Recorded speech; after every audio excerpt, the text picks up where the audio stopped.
درود بر شما. من محسن هستم، تورنتو زندگی میکنم. معماری خوندم. کار من معماری و بیزنس آنلاین. امروز میخوام یه چیزی با شما شیر بکنم، از خوبی دنیای مجازی بگم که چطور میتونید ازش استفاده بکنید تا به کسب و کار فعلی خودتون رونق بدید.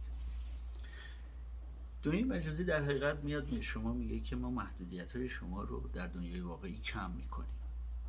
فعالیت روزانه شما به دلیل روزگار بدی که وجود داره الان به جای 8 ساعت شده 16 ساعت، 12 ساعت، 16 ساعت. ادامه دادن تو این قضیه غیر ممکنه. دنیای مجازی میگه بیاید یک من جدید از خودتون در دنیای مجازی تعریف بکنید که بهش میگن اواتار، و بذارید این اواتار شما به صورت 24 ساعته بدون خستگی کار بکنه. وقتی که بهره برداری زیاد از این فعالیت روزانه شما اتفاق میفته، این تناسبات برمیگرده به حالت طلایی خودش 8 ساعته در روز و زندگی شما نرمال میشه. حالا دیگه وقت دارید که مطالعه هم بکنید، ورزش هم بکنید، برید مهارتی هم که دوست دارید یاد بگیرید. ایده رو گرفتید شما. داستان به همین سادگیه و نباید از دنیای مجازی فرار کرد. من شدیدا توصیه میکنم، خصوصا برای کسایی که مهاجرت دارن میکنن یا مهاجرت کردن، نه اینکه اگه اگر نیاز دارید یا علاقه مندید به این کار بیاد جلو، نه.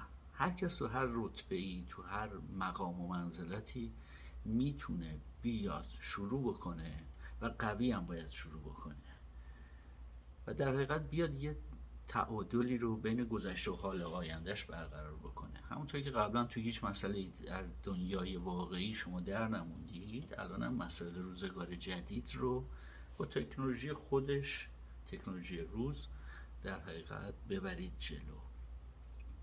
اگر شما قبلا به همچین نتایجی رسیدید که من گفتم، این حرف رو به دلتون میشینه و علاقه‌مند هستید ولی نمیدونید که از کجا شروع بکنید، میتونید به من ایمیل بزنید یا اینکه منو توی سوشیال مدیا پیدا بکنید، پستای من رو ببینید. اونجا فرمایی هم هستش که میتونید پر بکنید و به صورت رایگان و بدون هیچ ریسک و هیدن کاستی میتونید در حقیقت برنامه خودتون رو شروع بکنید. بیشتر از 1 ساله که من توی یک مسیری هستم که توی این دنیایی که هر هفته یه مطلب جدید میاد و پیشرفت‌ها به سرعت داره انجام میشه، بیشتر از 1 ساله که من شرایط بهتر از این شرایط هنوز پیدا نکردم. اگه پیدا بکنم اون رو هم میارم برای شما مطرح میکنم.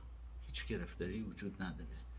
هیچ نگران این نیستم که از چیزی که خوبه و به نفع عموم مردمه من دفاع بکنم. خیلی صحبت کردم ولی بیشتر با هم صحبت میکنیم.